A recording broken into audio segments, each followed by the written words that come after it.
My parents stole $15,000 from their son to pay for his daughter's college tuition, so I sued them and we had a court battle.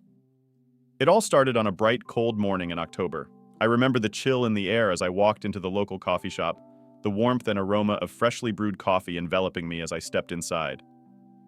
I ordered my usual VJ, a large black coffee VJ, and settled into a corner booth with my laptop, ready to tackle the day's work. Life was simple and predictable, just the way I liked it. My name is Jake, and I'm a 25-year-old software developer. I'd been saving diligently for the past few years, aiming to buy my first home. Every paycheck, I would transfer a substantial chunk into my savings account, watching the balance grow steadily. My dream of homeownership was finally within reach. That morning, after I had checked my work emails and responded to a few clients, I logged into my online banking to check my balance. The sight that greeted me sent a shiver down my spine. My savings account, which should have had over $20,000, was down to a mere $5,000. I stared at the screen in disbelief, my heart pounding in my chest. Panicking, I scrolled through the transaction history, searching for an explanation. And then I saw ITEVDJ, a series of large withdrawals totaling $15,000. Each withdrawal was made over the past few weeks, and each one was marked with a cryptic note. Tuition payment. Tuition payment? Made no sense. I wasn't authorized any such payments. My mind raced, trying to make sense of the situation. Had I been hacked? Was this some kind of elaborate scam? I called my bank immediately, my hands shaking as I dialed the customer service number. After what felt like an eternity on hold, a representative finally answered.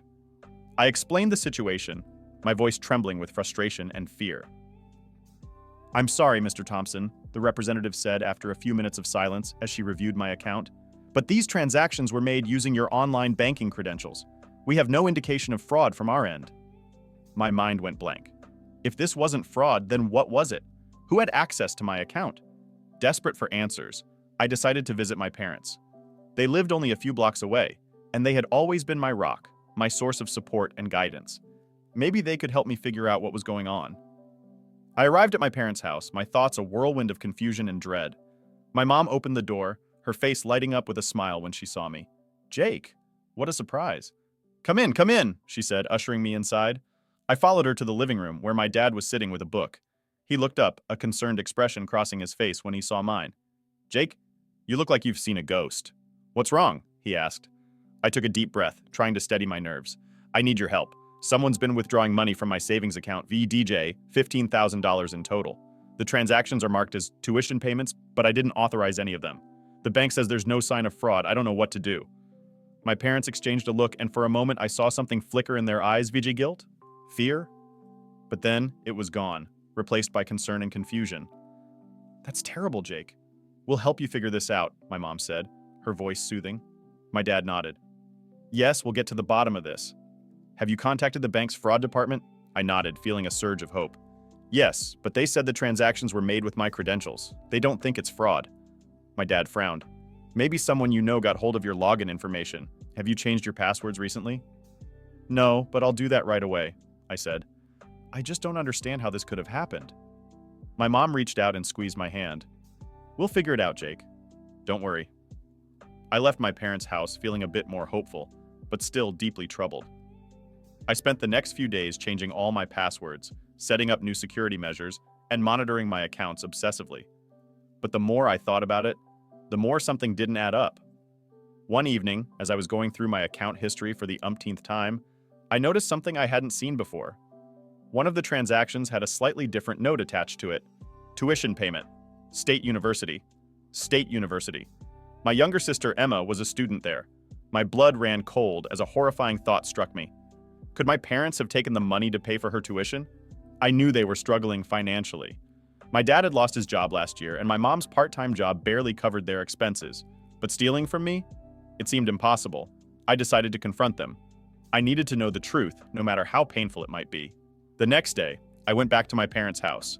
They greeted me warmly, but I could see the worry in their eyes. "Mom, Dad, I need to ask you something," I said, trying to keep my voice steady.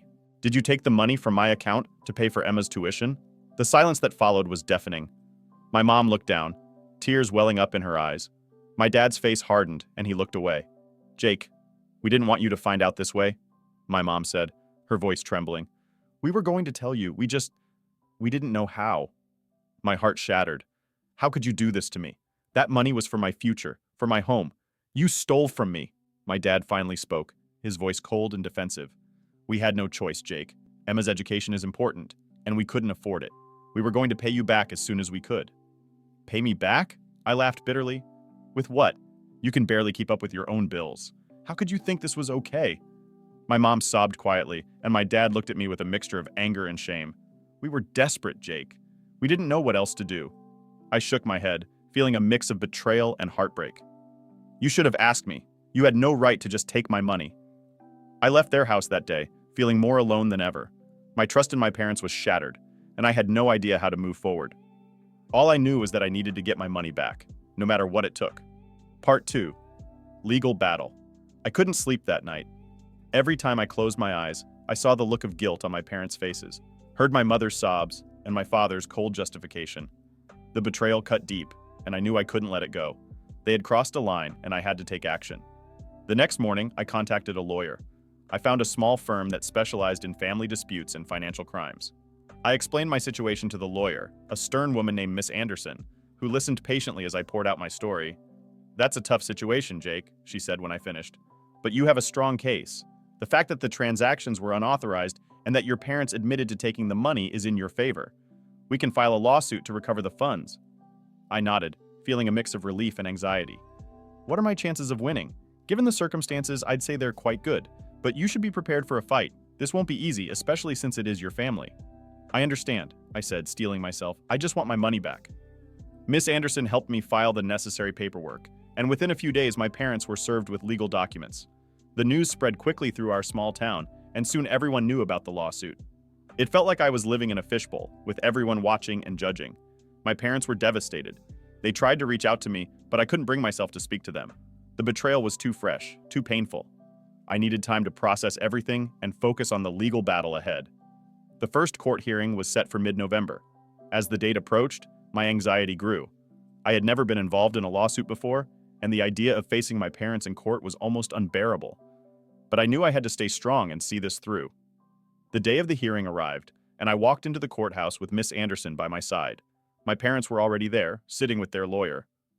My mom looked pale and frail, her eyes red from crying. My dad's face was hard, his jaw clenched in anger. Seeing them like that broke my heart, but I reminded myself why I was there. The judge, a stern-looking man with silver hair and glasses, called the court to order. He reviewed the case and listened to both sides present their arguments. Miss Anderson laid out the facts clearly and concisely, detailing how the money had been taken without my authorization and how it had been used for my sister's tuition. My parents' lawyer tried to argue that they had acted out of necessity and that they had intended to repay the money, but the judge didn't seem convinced. He questioned my parents about their financial situation and their decision to take my savings without asking. The hearing lasted several hours, and by the end of it, I was emotionally exhausted. The judge announced that he would need time to review the case and make a decision. The final ruling would be delivered in a few weeks. I left the courthouse feeling a mix of relief and dread. The hardest part was over, but now I had to wait for the judge's decision. It was out of my hands, and all I could do was hope for the best. The weeks that followed were some of the longest of my life. I threw myself into my work, trying to distract myself from the constant worry and fear. My friends and colleagues were supportive, but I couldn't shake the feeling of being isolated and alone. The betrayal had created a chasm between me and my parents that seemed impossible to bridge. Finally, the day of the ruling arrived. I sat in the courtroom, my heart pounding as the judge took his seat and began to speak. After reviewing the evidence and considering the testimonies, it is clear that Mr. and Mrs. Thompson took the funds from their son, Jake Thompson, without his consent. Regardless of their intentions or financial difficulties, this constitutes theft. Therefore, I am ruling in favor of the plaintiff. Mr. and Mrs. Thompson are ordered to repay the $15,000 to Jake Thompson within 90 days. A wave of relief washed over me, but it was mixed with sadness. The judge's decision was just, but it didn't erase the hurt or the betrayal. I glanced over at my parents. My mom was crying silently, and my dad looked defeated. This victory felt hollow. After the ruling, Miss Anderson congratulated me, but I could only muster a weak smile. "Thank you for everything," I said, shaking her hand. "I couldn't have done this without you." "You're welcome, Jake. I hope this helps you move forward," she replied. I left the courthouse, feeling a mixture of relief, sadness, and uncertainty. The legal battle was over, But the emotional scars would take much longer to heal. I needed time to process everything and decide how to move forward. Part 3. Rebuilding. In the months that followed, I focused on rebuilding my life. My parents complied with the court order and repaid the money, but our relationship remained strained. We barely spoke, and when we did, the conversations were awkward and filled with unspoken tension. I used the recovered funds to make a down payment on a small condo. It wasn't the dream home I had imagined, but it was a start. Moving into my own place was a bittersweet experience. On one hand, I was proud of my achievement, but on the other, I couldn't shake the lingering sadness over the fractured relationship with my parents. One evening, as I was unpacking boxes in my new home, there was a knock at the door. I opened it to find my younger sister, Emma, standing there with tears in her eyes. "Jake, can I come in?" she asked, her voice trembling. I nodded, stepping aside to let her in. We sat on the couch and she immediately burst into tears. "I'm so sorry, Jake," she sobbed. "I had no idea what Mom and Dad did until it was too late. If I had known, I would have never let them take your money." Her words hit me hard. I realized that in all my anger and hurt, I hadn't considered Emma's perspective.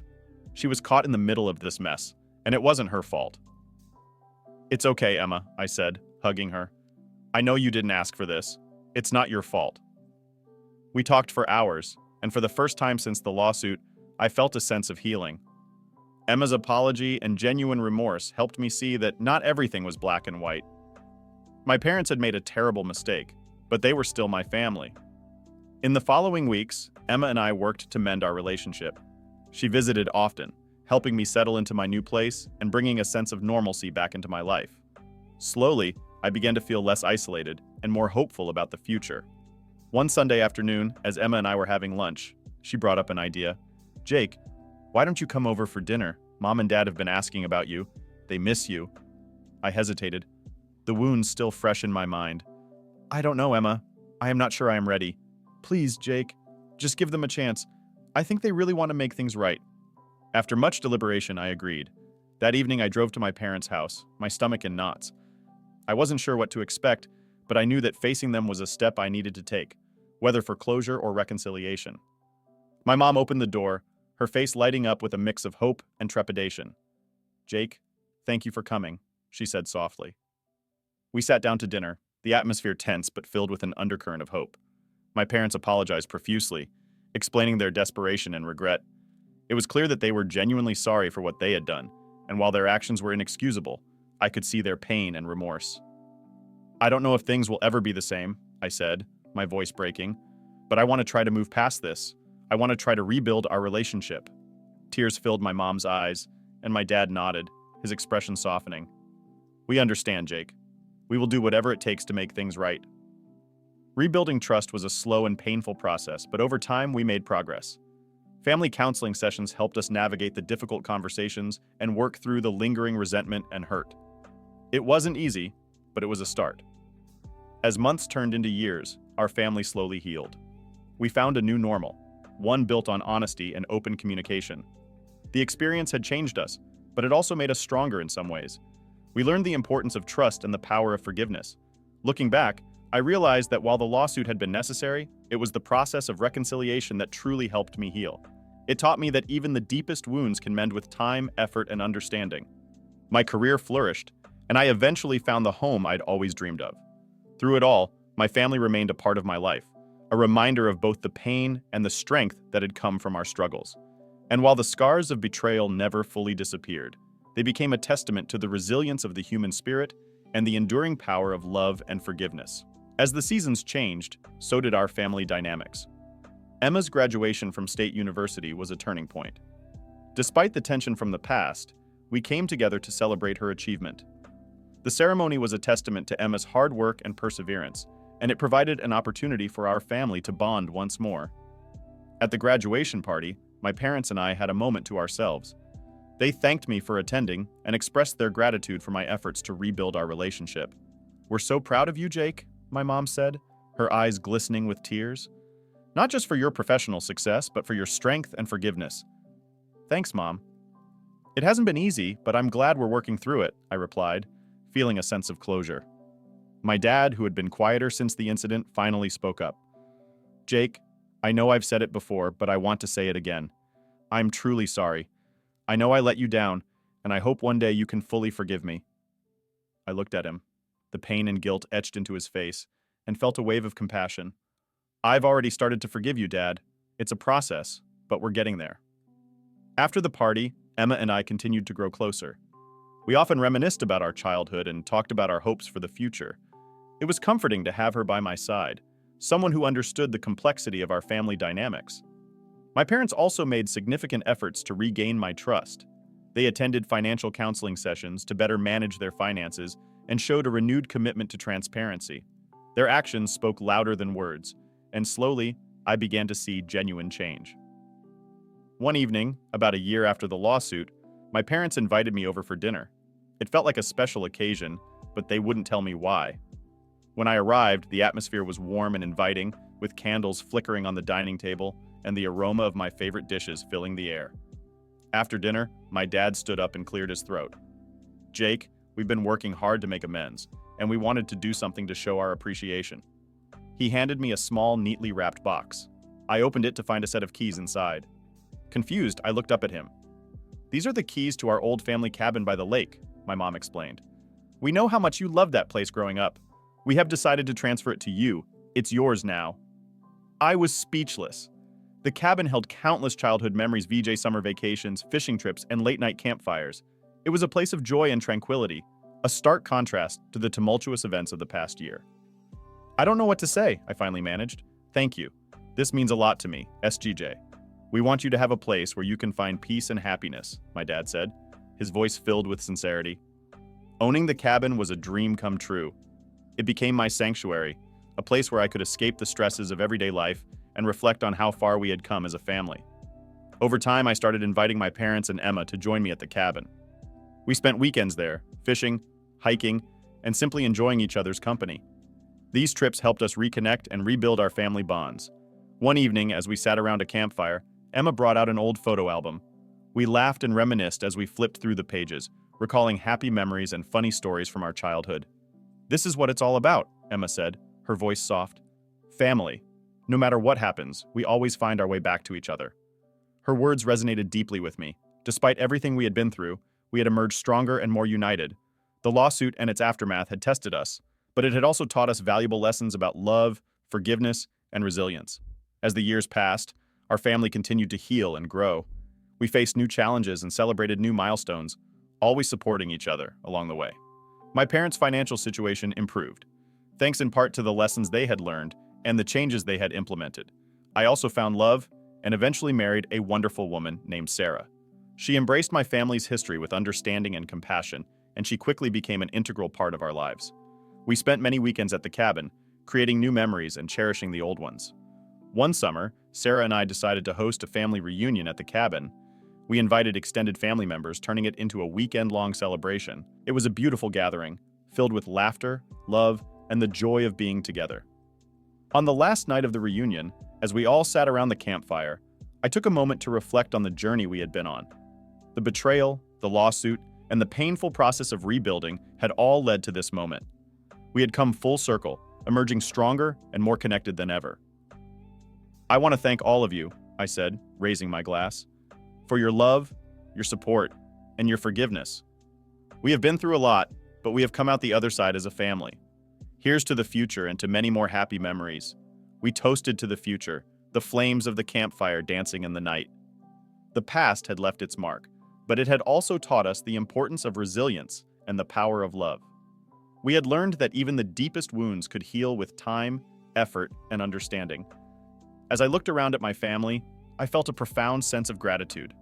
We had faced our challenges head-on and emerged stronger, more united, and ready to face whatever the future held. The journey had been difficult, but it had also been a testament to the enduring power of family and the bonds that held us together.